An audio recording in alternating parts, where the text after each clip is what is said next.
Astrology should not make you feel confined or limited, and it certainly shouldn't take your hope away from you.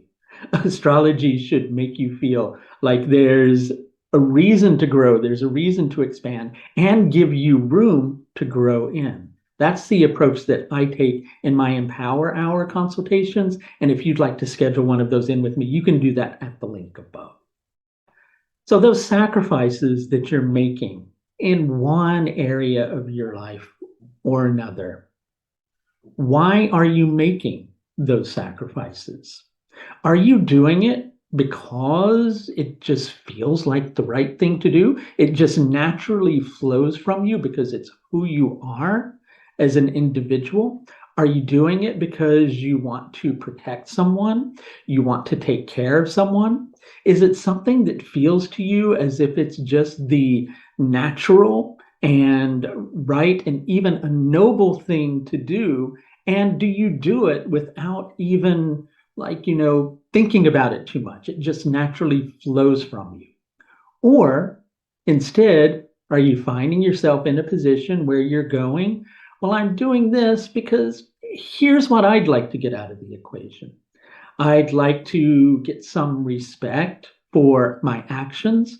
I'd like to be loved for the actions that I've taken.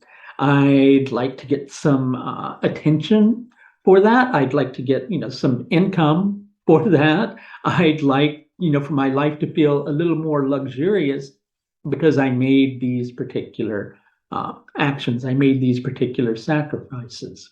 Now, most normal people would straddle the threshold between both of those before you start thinking, oh, I should be on one side of the equation or another, and I feel guilty because I'm not on the side that's more noble where it's naturally flowing from me. Most people have both of those. Okay. But in the coming days, as Venus is transiting Pushya Nakshatra from the 4th to the 14th of August, you're likely going to find yourself querying particular sacrifices that you're making that are placing limitations upon your life and asking yourself, why am I doing this? What is the reason for me doing this? And what you're likely going to find is that you're doing it because there's something externally that you're hoping to get from the situation. What do I mean by external? Well, you might, like I was saying, you might want respect. You might want your life to feel a little more comfortable and just have more of a natural ease to it. You might want love from those people who are in your environment. You might want to, boost your social standing or perhaps even boost your financial standing because of your actions. But as you go through making these particular sacrifices, you begin to find that that fulfillment that you are hoping to get from the situation isn't coming to you in the manner that you would like for it to come to you. And the bit of fulfillment that does come into your life suddenly has all sorts of strings attached to it and doesn't really work for your life. It's incompatible. It doesn't fit somehow. Why is this happening? Are you being punished? Have you done something wrong? Are you needing to take a cosmic timeout, so to speak? No, none of those things. You're really being asked to take a look at the decisions that you're making. Easy enough. Just take a look at the decisions that you're making. Look at where you're coming from. Okay? Most of the time in our lives, we tend to come from our head. You hear me talking about that a lot, but we do. We come from our ego. We come from what our ego thinks is going to create a good set of circumstances for our lives. And the thing is that doesn't always work out. But instead, when we're doing something because it's just a natural flow of who we are, when we're coming from the heart and we're going, hey, you know what? This naturally feels right. My intuition tells me this is good. My heart tells me, hey, I should reach out and help this person, right? When we're coming from that space of going, hey, internally, I'm able to fulfill all of my needs within myself. I don't need anything external from this situation. then with this particular transit that we're looking at, you're likely going to find yourself in a position where things do flow to you better. So, are you in alignment with the sacrifices that you're making in the first place? That's the question that you need to ask yourself. In addition to that, take a look and go, what needs that I have are not getting met? Am I going to be able to fulfill those needs outside of myself? Or is it perhaps a need that needs to be fulfilled from within myself? How do you do that? You might be asking. Well, how do you fulfill a need within yourself? Well, you take a look and you really assess whether it's a need that you have in the first place or whether it's just something that you want. If it's a need, you'll know it because you'll go, hey, you know what? I can't be content in my life at all without that being there. Or I won't be able to survive if I don't have that, right? Or I'll be going against myself if I don't have that. But chances are that thing that you want to have is not out there. It's not out there. What do I mean by that? You might want security, and you see going and purchasing a house as giving you that security, when inside you just need to give yourself greater feelings of security and stability by getting in touch with your emotions, not pushing them beneath the surface, not ignoring that more sensitive side of yourself that, like, gets kind of bumped up and down by the external circumstances in life.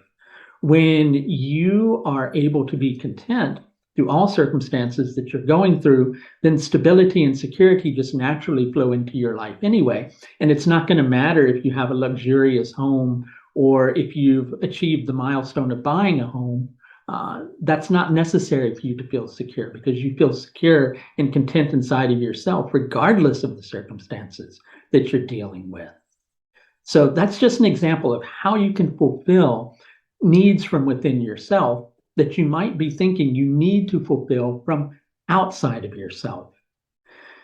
If you focus so much on the external in the coming days, as I was saying earlier, you're likely going to find that the results that you do achieve, they don't really fit in with your life. And it's going to cause you to question that anyway. So in alignment with this, any restrictions that you might be placing upon your life that you're even questioning in the first place, making, because if it's just flowing from your heart, you're not going to be questioning it. You'll just be doing it because it's what you believe in and you're doing it for the right reasons. But if you find yourself questioning some sacrifices that you're making, take a look and see how you might be looking for something outside of yourself through your actions, through the sacrifices that you're making, that you can perhaps fulfill from within. That's the way to make wise choices in the days ahead and not place limitations upon yourself that are really stupid to place upon yourself in the first place. Always look to how you can fulfill a need internally before you try to fulfill it externally. Now, there are some things we do have to fulfill externally. We have to have a place to live. We have to have food to eat, right? But, quite often things that we have connected with those particular thoughts are driven by desires that are not really necessary in order to fulfill our goals. Make the choices that will fulfill what you need inside of yourself, whether that be, I wouldn't be able to have self-respect if I didn't do this. I wouldn't feel right ignoring helping my friend, right? I wouldn't feel right without feeding this person or nourishing this person. What feels right versus what you think is going to bring you the external fulfillment.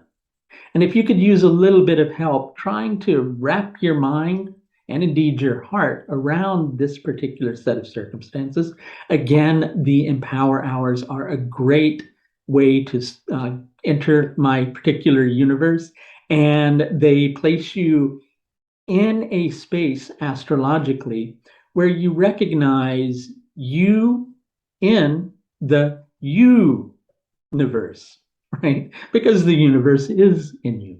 So, in other words, it places you in a co creative relationship with your experience of consciousness. And if you're interested in scheduling in with me, you can do that through the link that you'll see above. That's going to do it for this look at Venus's transit through Pushya Nakshatra, which takes place from the 4th to the 14th of August, 2022. Until next time, please do take the very best care of yourself. Bye now.